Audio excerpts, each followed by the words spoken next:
Well, good morning, everyone. We are back for our second NFL fantasy matchup this week. And as usual, I have both Jimmy as well as Jed, and all of us are in the central time zone in Chicago. Good morning to you, everyone.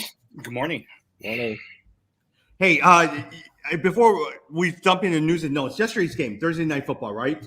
I start Mac Jones, and I picked him up because we're having that debate between Cam Newton and Mac Jones. And in our keeper league, Jed, I needed a slow and steady quarterback to get me points. He got me 11 points, a little bit disappointed, but that's where you. But Mac Jones, 207 yards, 1 touchdown. We were all watching Ramondre Stevenson and Damian Harris. It was pretty much a clear split. They both got 12 carries, 10 carries, around 60 yards in both of them. Did any of you guys get a chance to watch the game at all? I watched the first half, and I fortunately played New England defense in one league and got like 25 points, so that was really nice. But yeah, I also had Kyle Pitts in another league, and they did a really nice job of shutting him down. He only had 29 yards yesterday. Yeah, 3 catches for 29 yards. Though, the thing that was important, I heard Belichick after the game, and he basically was like, we were determined not to let Kyle Pitts beat us. And he basically said, I'm glad we only face him once a season. So it just made me realize, I think Pitts is better than we think. Like, he hasn't had great production this year, but it's because people are game planning for him already as a rookie. And so I think he's very good. They just got to figure out how to start to beat some of that. Yeah. Mm-hmm. Hey, Judge, speaking about the New England defense, 25 points, I started Nick Folk, and he got me 16 points yesterday. Look, we don't always talk about kickers, but he did really well. 16 points for me out of a kicker. Hey, I'll say, if you are, in the top half of the leagues and you're starting to trend towards playoffs, don't ignore the kicker position. You have to have at least a top 10 kicker. And a lot of times you draft your kicker at the beginning of the year, you don't even look at it and you don't realize that, hey, your guy, either that team is not, like if you had the Washington kicker, they're not scoring a lot of points. You want a kicker on a team scoring a lot of points, ideally kicking in an indoor stadium, not outdoors. So start thinking about that stuff, because those few points can win you, a week. Mm-hmm. Yeah. Or wouldn't you say a lot of times, let's say you don't have a top 10 kicker and everybody has the Zerloins, all of that, then just play matchups every single week. Just scan the waiver wire and figure out what their matchups are. Yeah, for kickers, I don't like matchups as much. I would say I look more at weather and indoor, outdoor than anything else, because it's just too random. Like, it's really based on scoring. But yeah, I mean, if you have to, I think you can stream kickers. The thing that streaming really works on is defense. If you have team defenses, I know our league, we have, IDP players, but team defenses, you can definitely stream and pick up a lot of points that way. Jim, let me go in terms of Atlanta running game. We were talking about what Cordero Patterson out, Mike Davis doing well. Look, Mike Davis had 3 carries for 1 yard. Wayne Gallman, who we thought would do okay, 1 carry for -3 yards. But somehow or another, a guy that nobody talked about at all, Quadre Allison, had the most carries at 9 carries at 34 yards. But other than that, there's absolutely nothing at all. I mean, overall, didn't you guys think with Cordell Patterson being out, one of them, whether it's Gallman or Mike Davis, would do pretty well, but they pretty much did nothing, and which confirms to me that Mike Davis is not going to do anything this year, because if you can't even do it with Cordell Patterson out, you're done. I was really thinking that the bulk of the carries was going to go to Wayne Gallman just because of what happened last year and even last week. I was suspect, though, because I know the coach this past week said that a lot of those yards and fantasy points came during garbage time. So I wonder if they just don't have confidence into Gallman as well as also with Davis. Yeah, I'm glad that Cordero Patterson is supposed to come back next week, so it should shore up some of those points. Yeah. Hey, who would you guys keep between Cordero Patterson or Kyle Pitts? Oh, Kyle Pitts. Kyle Pitts? Yeah, I mean, it's harder to get a tight end, a really good rookie tight end. I mean, for me, I just feel like, yeah, Cordell Patterson did really well this year, and he's got value. But are we sure he's going to do the same thing next year, right? So that's how I kind of look at it. Yeah. Now, the one thing we noticed with Mike Davis is that Carolina system does well with running backs. I mean, Chuba Hubbard did okay, but Christian McCaffrey has thrived. Mike Davis did really, really well under that system as well, too. One thing, Jed, Aaron Jones, believed to have suffered he only has a mild sprain, out 1 to 2 weeks. But man, AJ Dillon is still the guy to own, because if he does well, we may not be seeing Aaron Jones next year in the Packers uniform. Yeah, exactly. They may bring him back slowly. If Dylan does well, it's kind of a nice excuse for them. So it'll be interesting to see. Definitely something to monitor. I don't know if you guys heard the news that Derrick Henry might actually make it back for the playoffs, yeah. I think I heard that. Which is crazy. Again, just shows you some of these guys physically. Reminds me of Adrian Peterson. They just, not only are they physical specimens, but they heal fast too. So they're saying that he could make it by week 17 and be ready for the playoffs, which is just crazy. Yeah. Hey, Jim, I'm looking at our trade that we made a couple of weeks ago. Christian McCaffrey and Chase Edmonds for Antonio Gibson and Aaron Rodgers. Mm-hmm. Everyone knows how much I love Antonio Gibson. He did get 20 points, but it looks like a fair win, especially if McCaffrey does and doesn't get injured for the next couple of weeks. I mean, Chase Edmonds is going to be out for the season. And I looked at it and just said, essentially, it's Aaron Rodgers for Christian McCaffrey. You got Rodgers because you needed a quarterback. And for me, I got somebody who I can put on my dynasty league and potentially can help me beat Jed in the championship rounds. Hey, I'm getting hurt right now, man. I've lost 3 in a row in that league. So now that both Henry and Cook Cook's been okay, but once Henry went down, my team has been hurting. Yeah. But honestly, Jim, I really like Antonio Gibson because I see him as a dynasty. I'll probably keep him. Ryan Fitzpatrick was supposed to be the starting QB. He did very well. McLaren was supposed to thrive under her and open up the lane for Gibson. All that went in the crappers week 1.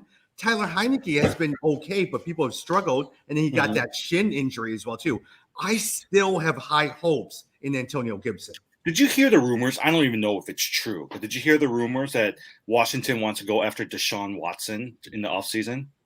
Oh, yeah, they were talking about that. They were talking about, I guess there was some talk that they want to go after Deshaun Watson. And they said if Watson goes to the Redskins, automatically those guys would become, those guys would be a great team. Yeah, but at the same time, do you really think it's a realistic choice? Because with everything that the Washington football team have been dealing with in terms of toxic workplace, the wife taking over for Dan Snyder, all of that stuff, do you really want to bring that into your picture and bring all of the other stuff up all over again? I look at it and just say it's the best time to bring it in, because if you're already getting criticized for it, you might as well do it, and then win football games and everyone will forget about it. Yeah, I just started watching Ted Lasso. You guys ever watch that? I started watching. Is it good? Well, it's interesting. It's basically like Major League. You guys remember Major League? Yeah, I love Major League Baseball. Yeah, it's the same thing. Like the owner is trying to get the team to tank, but it's like a soccer team. And it's this American coach that they brought in who doesn't know soccer. So I just watched the first episode, but I had so many people telling us we got to watch it. So my wife and I started watching yesterday. Yeah. They say that you will get a lot of leadership lessons, good or bad, from watching Ted Lasso. Okay. Hey, I need that. I mean, look at Halloween. A lot of people were dressed up as Ted Lasso. So I was thinking, a lot of people really like that show. Yeah. Now, with that said, I was really hoping Ryan Fitzpatrick by week 8, week 9 would have come back. They now have said that he is not healed from his hip injury. He will probably be out for the entire year. Heineke will be starting. Man, that was a disappointment. This week, they are playing the Carolina Panthers, so it'll be interesting to see how Cam Newton does against Ron Rivera. Oh, I think like you guys know, I think Newton, I don't know. If I needed a quarterback, that's the guy that I take a chance on. I think Washington is just world of hurt. They've been a huge disappointment this year. And, Tommy, I would agree that Gibson is someone you can still take a flyer on and still have high hopes for. But I would just temper those because, I think until they get that quarterback situation figured out, they're just not able to shift to being a pure running team. So it just hurts them too much. So I'm watching NFL Network. Have you guys been keeping up with this Antonio Brown report about his fake vaccine card? They're sitting there talking about it right now. Yeah. Also, how do you get irregularities on a COVID-19 vaccination card? Yeah, I don't know. It's crazy what people are willing to do. He paid $500 for that card. He paid $500. Man, those things are so. I don't know if so. Okay, so here's a blast from the past. When I was in college, I was part of a group of the kids that were figuring out how to make fake IDs. Yeah. And it was pretty sophisticated. Like, you would have different layers for the holograms, for the signatures, and you kind of have to layer them with plastic and then burn them in and stuff. But man, those vaccination cards, those would be the easiest things to fake. Oh They yeah, are totally. they Yeah. are horrible. They're So card stock. They're like an index card. yeah, like it should be like a piece of cake to get like a really good one. Well, and here's my thing. How do you have irregularities, right? So if you have it, all you got to do is just copy what somebody else did and you'll be fine. My guess is the irregularities, knowing a little bit of this, is so you have to have a booster or you have to have the second dose 3 weeks after. Knowing him, he didn't know that. So he put down like 2 random dates. And I bet that's how they got him. Well, I heard, I don't know if you guys, there was a family that got detained. They were trying to fly, I think, overseas. I forgot where, but essentially they had vaccine cards for kids at that time, for kids who were like, 8 and 10 or something, and then they hadn't been approved yet. And so they were like, how do you have this? Yeah. One other thing is, sorry about that. Someone's texting me with all these random questions. Kyler Murray, most likely it's going to be close, but he's going to play in week 11 against the Seahawks. Let's say, for instance, he doesn't play, and with Matthew Stafford out, right? Who would you like and pick? Would you like a Ryan Tannehill, David Carr, Tua, or Jimmy Garoppolo, or Daniel Jones? Or do you like any of these guys out of that who you would start? Tannehill's the best one out of that group. Yeah, definitely. Yeah. Because I have Tannehill and David Carr, and I've been looking at David Jones and Tua. They're too inconsistent. Tannehill will at least get you a consistent 18 to 22 points. And that's actually, I mean, if you look at your team, that's the best that you can do. Yeah. What about yourself, Jed? No, I agree with that. I mean, you guys know I dropped Tannehill because I had 3 quarterbacks, Burrow, and Murray, but I think Tannehill is the best group. In fact, I'm surprised you didn't take a chance on Tannehill as opposed to Mac Jones. Yeah. The other thing, I don't know if you guys have been watching it as well too. Saquon Barkley is going to come back this week, so I'm paying attention to him. Right now, I'm not starting him though. No. And then I'm also hesitant because who is it? Justin Herbert from San Diego was very limited this week. So I'm just worried because all of these guys are on playoff teams for me. And I'm just at that place where if I lose 1 or 2 games, I'm out of the playoffs. So I'm being very careful about who I pick. So a guy like Tannehill is actually really important for me because I need those consistent points. Yeah. And A.J. Brown has been doing pretty well, and Tennessee has been on the roll. And with them starting now at the same time, Deontay Foreman, you have high hopes or decently high hopes for. But again, you don't know how well he's going to do. Tannehill might be a safe bet for that one. I mean, and their defense is actually pretty good as well, too, for Tennessee. And so I feel like that relieves the pressure off of the offense for Tannehill to have to feel like he has to manufacture touchdowns or points. So I actually think he's in the best position in terms of like fantasy. Hey, Jed, Alvin Kamara did not participate on Thursday's practice, and it looks like he is probably won't play again this week. Oh, that's not good. That hurts me in a couple. Yeah, Mark Ingram, I think, has already said he's prepared to play. Yeah, Ingram's been a really good pickup for anyone who got him. He's looked pretty good down there. So, yeah, no, that's disappointing to hear. I actually didn't know that. Yeah. Alex Collins was downgraded to did not play on Thursday. Chris Carson is unlikely to come off injured reserve. Man, that means, Jim, you either have Rashad Penny, DJ Dallas, or Travis Homer. If you're desperate for running back, who would you even pick? I mean, I think out of that group, you would pick Rashard Penny, but it's going to be a 3-headed committee for Seattle. I mean, if you can find somebody else, that'd be great. But out of the 3, I would pick Rashard Penny. I do think this is maybe indicating the end of Chris Carson's because I think if he can't even come back, I mean, he's already old and they were already suspect at him. My guess is Seattle's going to try to draft a running back in this in the draft coming up next year. But I do see him potentially moving on. Now, with that, I would probably say is Rashad Penny has had his chances. He has always been suspect. I would actually try DJ Dallas. I mean, I think he has potential to actually do decently well. over Rashad Penny. Don't you think that Penny for sure is going to get the bulk of the carries if Alex Collins is not going to go? Whether or not DJ Dallas is going to have a big long run, but I do think your starter or the primary person is going to be what's his name? Rashard Penny. Yeah.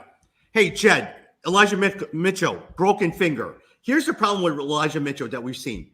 He gets a lot of carries. They give him the ball a lot, but they don't give it to him in the red zone. And that's the problem is he'll get you like 15 carries, 16 yards, but no touchdowns. So here's my dilemma, right?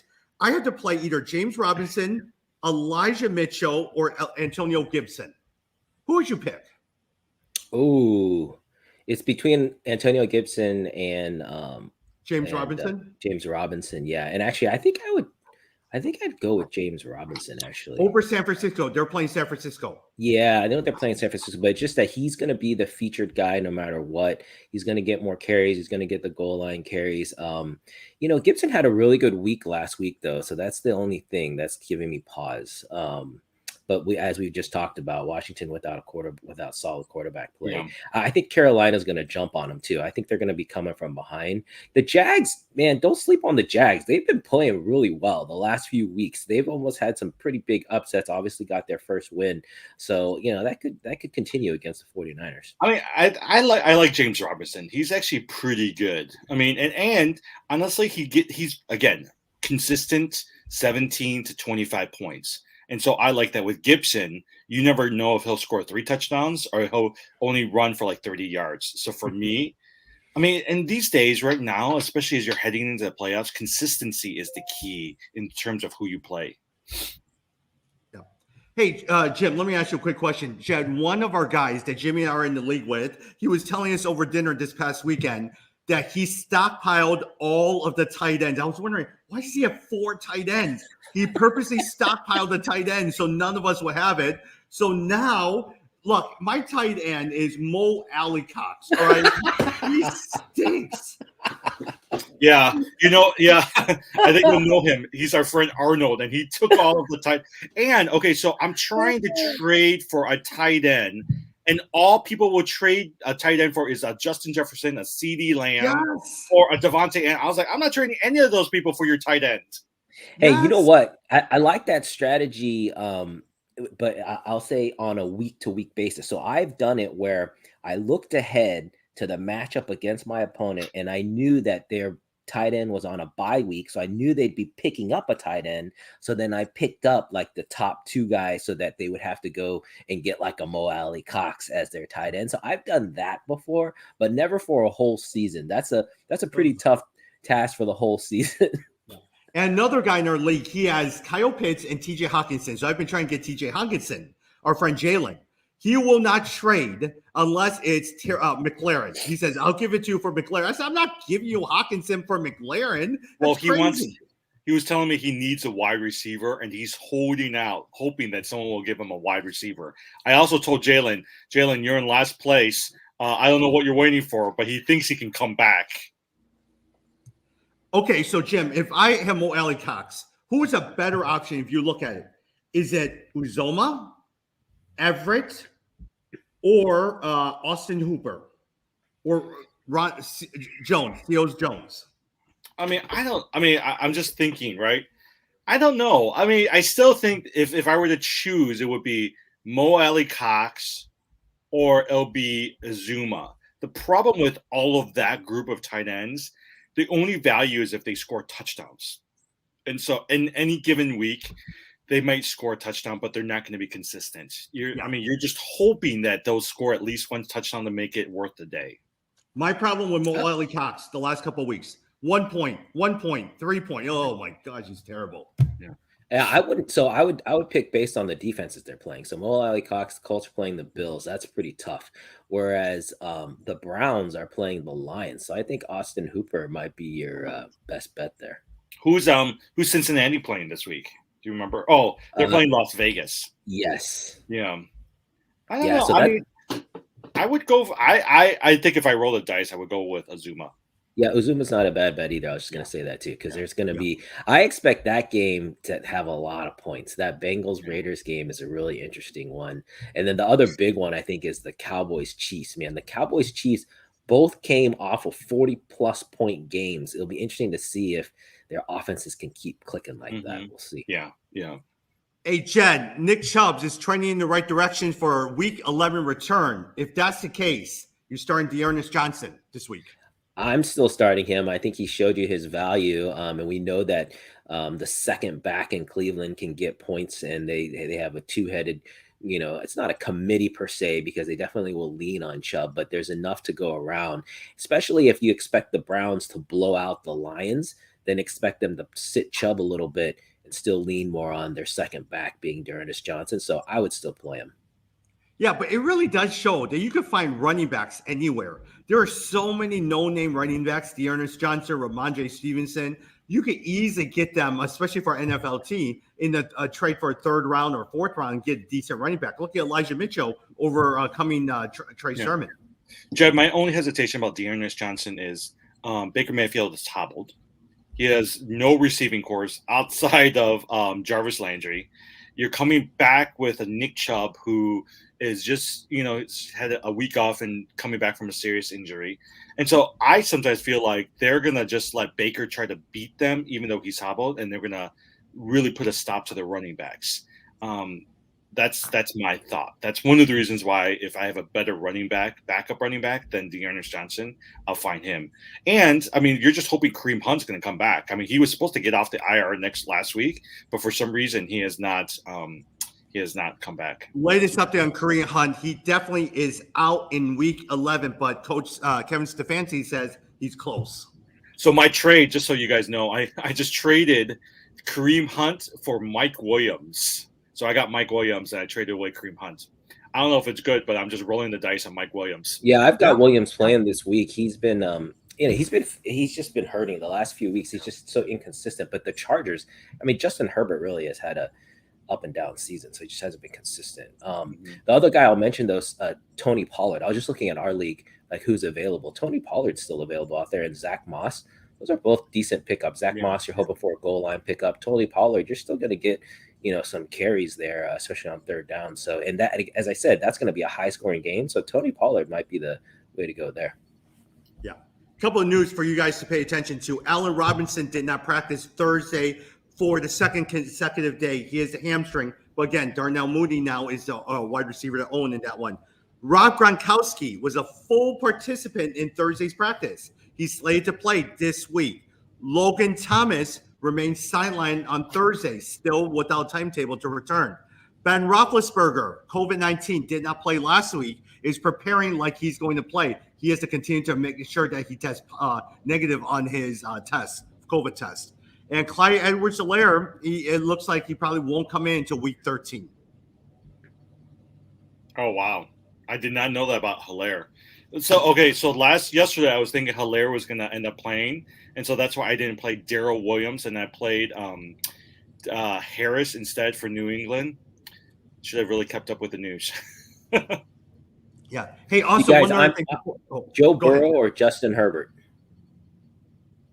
this weekend? Joe Burrow versus Vegas or Justin Herbert versus Pittsburgh? Right now I've got Burrow in there, but Joe Burrow. Yeah, I'll do Joe Burrow as well too. Okay. Yeah, Jed, before we go into your weekly picks, one more thing. If you guys do need a tight end, take a look if he's on there. Dan Arnold for the Jacksonville Jaguars. In the last 3 games, Arnold has had at least 7 targets and 60+ receiving yards. And he's been targeted in red zone. So if you need a tight end and Dan Arnold's sitting there, he's a good, decent pickup for you as well, too. With that said, Jed, I'd love to hear some of your weekly picks. Sure. This week, as I said, there's some really good games actually out there. Some interesting ones. Green Bay Packers versus the Minnesota Vikings. Packers are 1-point favorites. That's a really interesting one. Can't figure out. I mean, the Vikings have been on a little bit of a run here. Obviously, the Packers, get Aaron Rodgers back, and so that's a tough one, almost like a toss-up. Not really sure where that's going to go. The game that I really like though is the Cowboys and the Chiefs. Yeah. This is going to be I'm hoping a fireworks game. The Chiefs are 2.5-point favorites. It's at their home stadium, but I'm taking the Cowboys.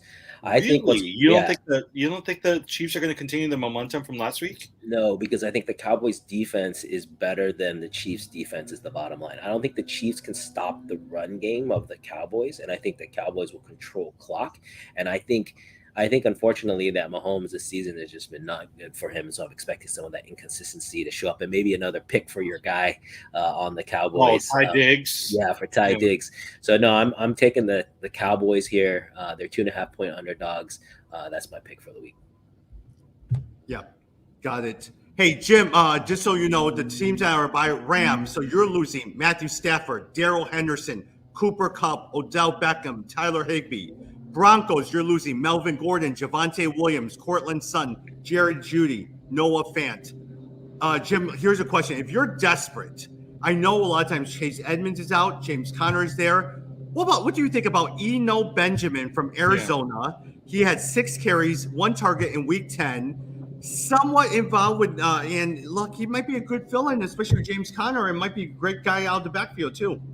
Yeah, I mean, as he's somebody that worth looking at. I don't know if he'll do anything because the primary ball handler is still going to be James Conner.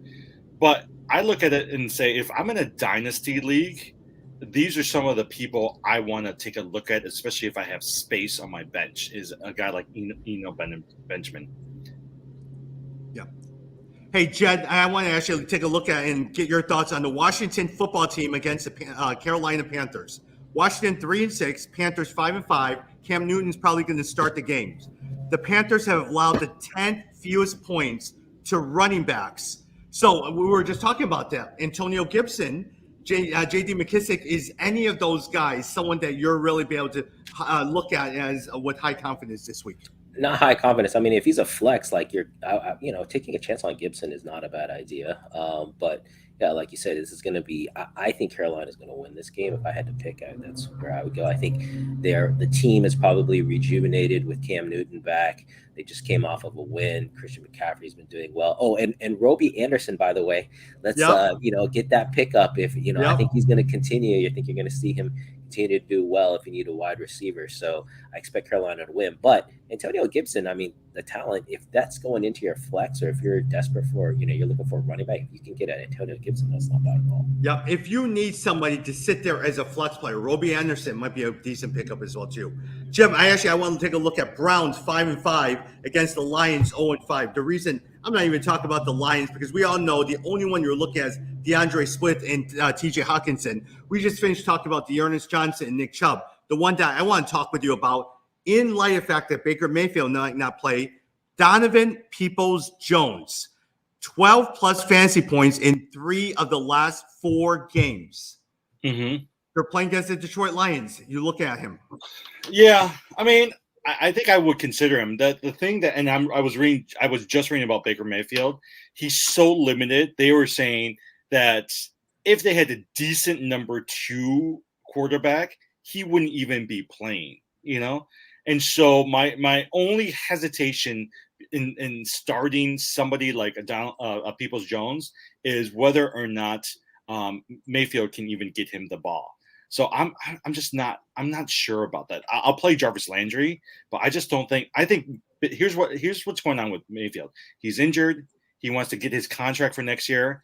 I think he's going to press, and I just feel like if he's pressing, he doesn't do well consistently. And so for me, if I can find another wide receiver like a Hunter Renfrow from Las Vegas, I'm playing that guy all day. Yeah. Jed, 49ers 4-5 against Jaguars 2-7. Look, Deebo Samuel has been outstanding. Talk to me. George Kittle was really, really good. Talk to me about 2 players. Brandon Ayuk over at the San Francisco 49ers. But on the Jaguars, I will look at James Agnew. He has 10 plus fantasy points in 4 of the last 5 games. He has 75 plus yards in 2 of the last 4 games. Tom, it's Jamal Agnew. San Francisco 49ers. Jamal Agnew. Jamal Agnew. Talk to me about those 2.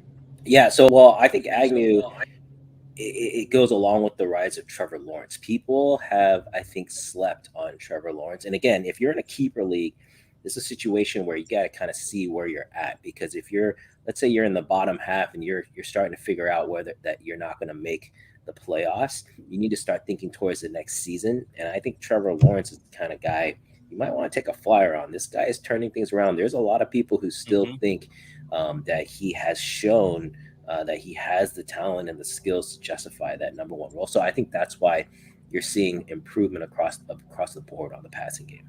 Yeah, Tom, the other person. Jed, look at this. While you and I are 1 minute, Jed. While you and I are talking, Jimmy's picking up Jamal Agnew. That's a good. I mean, yeah, as a wide receiver, I mean, like I said, you're trying to catch the wave of the Jags passing game has been improving, and so now you're going to pick up on that. And I don't think that's a bad move. Yeah, Jim, go ahead. Well, I was saying, actually, I was just going to say that. I was like, hey, I just picked up Jamal Agnew. Well, I mean, but that's the thing. You're right. Because I sometimes just look at some of these dynasty leagues, and if I have a bench space on there, I'm going to look at potential players who's not going to do just well this year, but they're primed for next year as well too. So Agnew's one of those folks. The other person on the other side that I don't know what do you guys think about him? Jeff Wilson Jr. just came back last week, the running back. We don't know what's going to happen to Elijah Mitchell, because sometimes these running backs for San Francisco just get injured. And so I feel like if something happens to Mitchell, Wilson will be the next back up. So I'm looking at him right now and what his potential is. Yeah. And just so you know, they have said, what do you call it? San Francisco loves Jeff Wilson Jr. So if anything happens with Elijah Mitchell, it will be Jeff Wilson Jr., way over the Hasty and also Sermon as well too. Aren't you guys love Wilson? Aren't you guys disappointed by Sermon? I think everybody assumed he would be the Cam Akers for this year.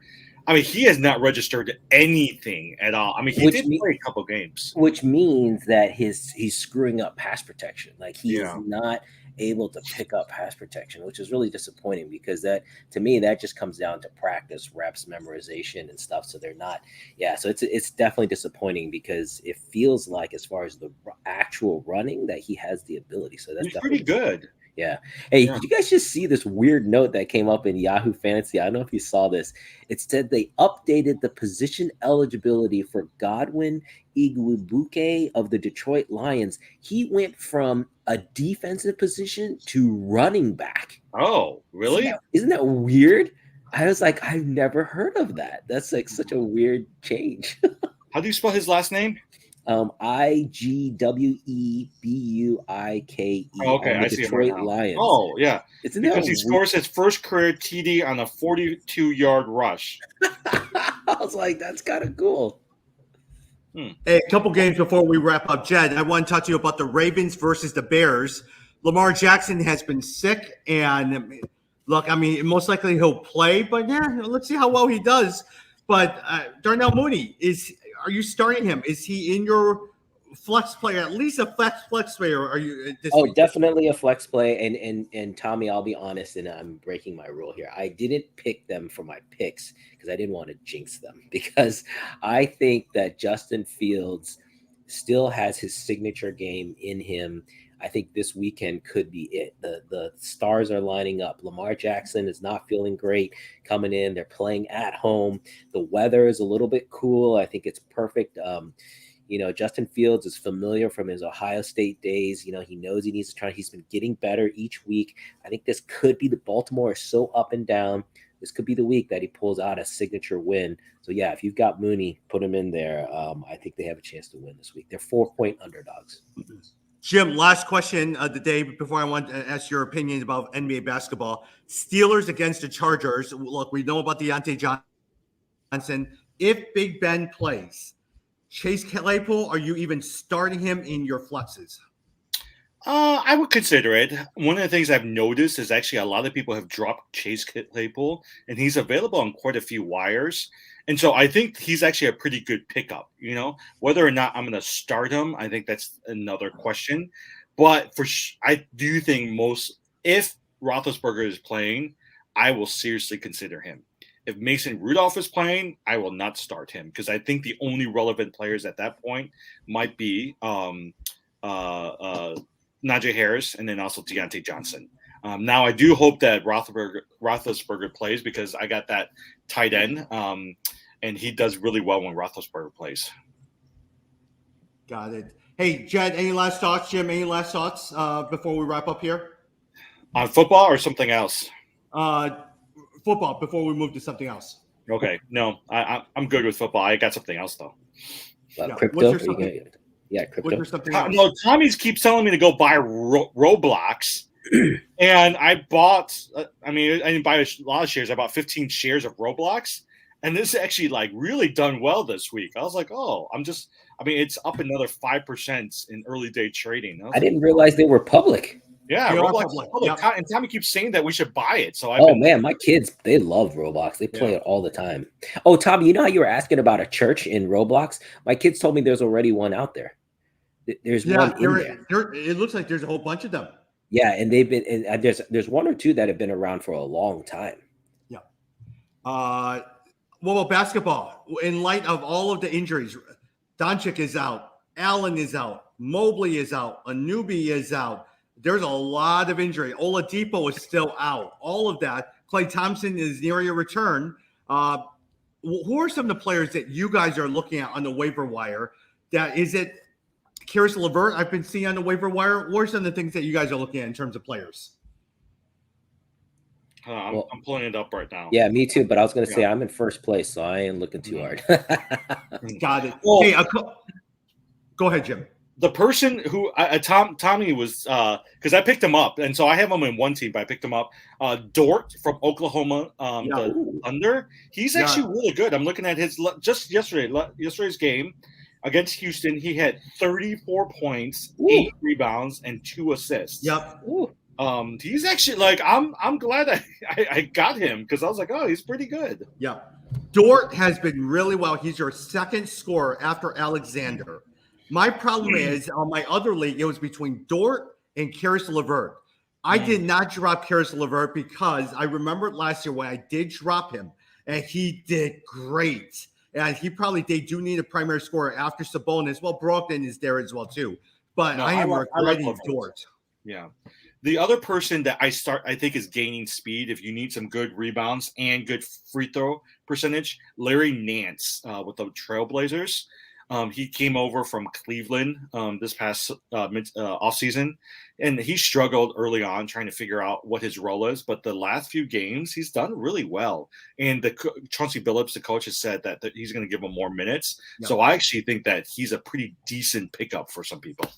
Larry Nance in the last 2 games, 16 points, 9 rebounds, 15.5 rebounds. He was the player the Bulls rejected in the Larry Markkinen trade. But, man, looks like they would probably need someone like a Larry Nance right now. And we all remember Larry Nance Sr., who played for the Cleveland Cavaliers on the Mark Price team. Okay, going back to the Bulls, who would you rather want, a Larry Nance or a Derek White or a Derek Jones? I mean, that's essentially who they got, Derek Jones. Yeah. Oh, yeah, Larry Nance is good. Another player, Jim, to look at in Jed, Josh Hart. In light of Zion not playing, Josh Hart in the last couple of games, 18 points, 7 rebounds, 13 points, 12 rebounds. Then after that, he had one dud game, a couple of dud games. He had a 22-point game and a 13-point game. So Josh Hart is one. Alex Caruso is also on your waivers. He's not fancy. He's your seventh person off the bench. But he gets you a lot of assists, blocks, and steals. In his last game, he got 12 points, but 10 rebounds, 9 assists, 2 steals, 2 blocks. All around decent Draymond type of game. And in light of the fact that Doncic is out, your key guy to play, if you're able to pick him up tonight, Jay Brunson, who is starting out as a point guard over there. Interesting. By the way, I was watching the Bulls game the other day. I don't know if you guys saw it. I was thinking a Kobe White might be somebody to pick up. But Kobe, and maybe he's just coming back, he just doesn't seem like he fits into that lineup really well. He just didn't do anything. So a Caruso, like having a Caruso and Alonzo Ball is so much better than a Kobe White. Yeah. The only thing, I didn't catch that game. I did watch Golden State though, because I was like, okay, obviously Steph Curry is having MVP type season, so I wanted to watch and see for myself. And man, if you haven't seen him this season, tune in because Mhm. he is really just playing lights Yeah. out. I mean, you can just tell he's just not thinking about where he is on the court. He's pretty much he can shoot from anywhere, and No. it's insane. He's shooting from like behind the 3-point line, right? And so I was like, whoa. And it's all net too. It's not like backboard in net. It's Yeah. all net for that guy. Yeah, he's just very, very locked in. And that team as a whole is just super surprising. I mean, to be in the position they are and not have Klay Thompson yet, I mean, that's pretty scary. Yeah. Yeah. Well, I was listening to the Brian Windhorst podcast, and they said the guy that really puts everything all together, Andre Iguodala. He is the glue that they were missing last year. He has gotten Draymond back on board. He has gotten Steph focused instead of just shooting all the time. And then you have a lot of depth in all the players. Wiggins suddenly is playing not only offense, but defense as well, too. It has gone really, really well. I was going to say Wiggins to me and maybe that is the influence from AI, but Wiggins has been so much more consistent this year. If you drafted him, you're definitely getting way more value than what you drafted him for. He's been great. Well, and also they have a pretty good bench, like Jordan Poole. He's actually pretty good, from a backup. So you're right. I mean, maybe having Iguodala, who the announcer or Barkley, it was Barkley, I think, who was making fun of Kevin Durant. They were like, "So you traded." Oh, he died. Yeah, he froze. He froze. Anyway. All right. Jim, you froze. Hey, we got to wrap up here. It is all of us have to go back to work, and we'll come back on Tuesday. And hey, just so you know, the Monday night game, again, they always put the Giants on Monday night, all right? They've been on more Monday night, and they're a boring team. Yeah. But I think a lot of times they like the Giants over in the East Coast. They're playing the Buccaneers for this week's Monday night game. And so we'll see what happens. All right. See you guys later. Okay. Tom, seriously, Roblox is doing pretty good.